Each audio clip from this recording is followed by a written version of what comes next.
আপনারা জানেন এই গত কয়েক সপ্তাহ ধরে আমাদের বাংলাদেশের যে গন্ডগোল সংকট চলছে, এই যে ছাত্রদের কোটা বিরোধী আন্দোলন, কোটার বিরুদ্ধে আমরাও ছিলাম।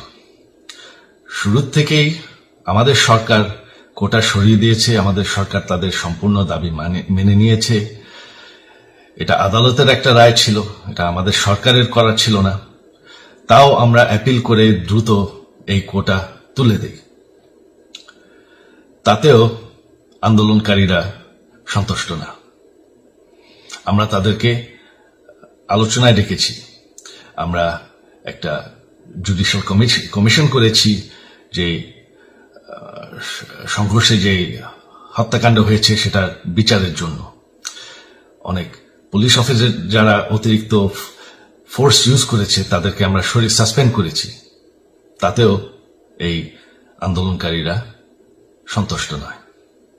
আমরা যতই ছাড়, প্রধানমন্ত্রী নিজেই তাদেরকে ডেকেছেন যে আসেন আমরা আলোচনায় বসি, তাতেও তারা সন্তুষ্ট না।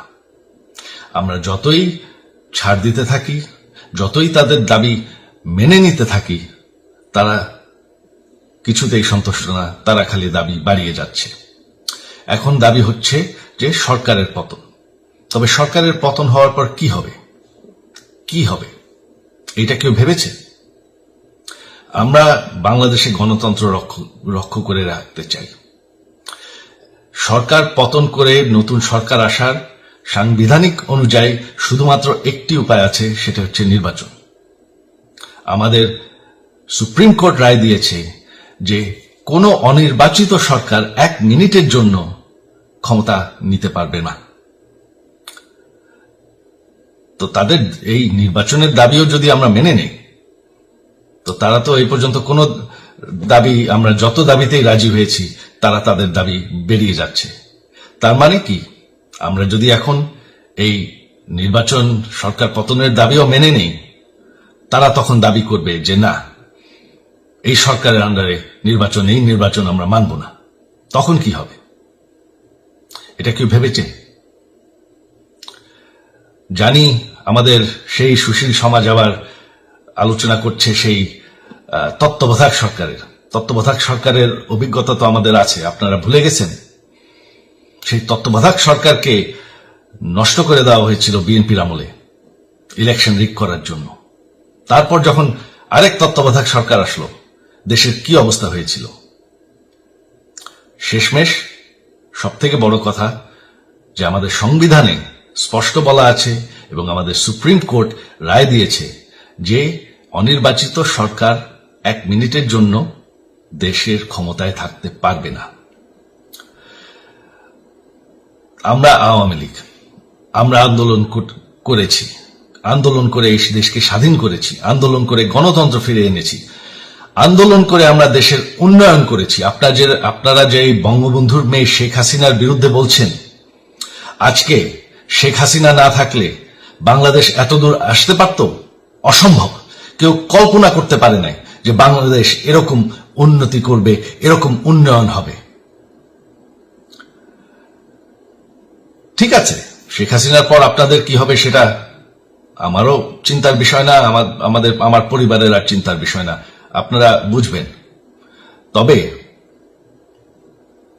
এইভাবে সংঘর্ষ করে, হত্যাকাণ্ড করে ক্ষমতা দখল করা যাবে না। এটা আর আন্দোলন না। যখন পুলিশ হত্যা করা হচ্ছে, নিরীহ মানুষের উপর হত্যাকাণ্ড চলছে, মানুষের বাসায় আগুন দেওয়া হচ্ছে, জার্নালিস্টদেরকে হত্যা করা হচ্ছে, এটা হয়ে গেছে সন্ত্রাস। আর সন্ত্রাস মোকাবেলা শুধুমাত্র একটি ভাবে করা যায়। আমার অনুরোধ, আমাদের ল এনফোর্সমেন্ট, আমরা অনেক ধৈর্য ধরেছি, তবে এখন আর এটা সহ্য করা যাবে না। ল এনফোর্সমেন্ট এজেন্সি, বিজিবি এবং কি আমাদের মিলিটারির প্রতি আমার আহ্বান যে আপনাদের দায়িত্ব হচ্ছে আমাদের দেশের মানুষকে নিরাপদ রাখা এবং আমাদের দেশকে নিরাপদ রাখা আমাদের দেশের সংবিধানকে নিরাপদ রাখা, সংবিধানকে রক্ষা করা। তার মানে 1 মিনিটের জন্য কোনো অনির্বাচিত সরকার আমাদের ক্ষমতায় আসতে দিবেন না। এটা হচ্ছে আপনাদের দায়িত্ব, কারণ সেইটা হলে আমরা আবার পাকিস্তানের মতন হয়ে যাব। আমাদের এই যে 15 বছরের উন্নয়ন সব শেষ হয়ে যাবে। বাংলাদেশ এর থেকে আর কোনোদিন ফিরে আসবে না। আমিও সেটা চাই না, আপনারাও সেটা চান না। আমি সজীব ওয়াজের জয় যতদিন আমার পক্ষে সম্ভব আমি সেটা হতে দেব না। জয় বাংলা।